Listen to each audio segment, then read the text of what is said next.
అధిక మాసంలో ఎటువంటి శుభకార్యాలను మనం చేసుకోవచ్చు అంటే గనక కేవలం సీమంతం అలాగే అన్నప్రాసన మనకి ఉన్న 16 సంస్కారాల్లో ఈ రెండింటిని మాత్రమే మనం అధిక మాసంలో చేయవచ్చు. ఇక నామకరణానికి వస్తే కనుక బిడ్డ పుట్టి 21 రోజులో ఉంటే కనుక అధిక మాసంలో వారు నామకరణాన్ని ఆచరించవచ్చు.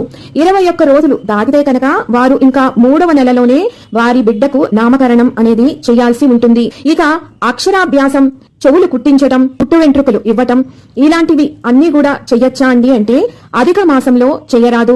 అధిక మాసం దాటిన తరువాత మాత్రమే మీరు వీటన్నిటిని చేయించాల్సి ఉంటుంది. అలాగే కొత్తగా శంకుస్థాపన చేయటం, కొత్త ఇంటిలోకి గృహప్రవేశం అవటం, నిశ్చయ తాంబూలాలు తీసుకోవటం, పెళ్లిళ్లు చేసుకోవటం ఇలాంటివి చేయకూడదు. ఒకవేళ మీరు ఇంటికి మరమ్మత్తు చేసుకోవాలి అంటే ఇంటీరియర్స్ లాంటివి ఏమైనా చేసుకోవాలి అనుకుంటే వాటిని చేసుకోవచ్చు.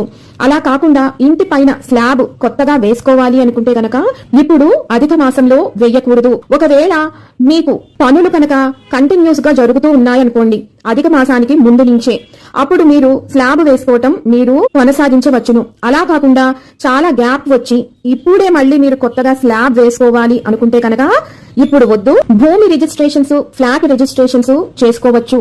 అవి కేవలం పేపర్ వర్క్ కాబట్టి వాటికి ఇటువంటి నియమము లేదు.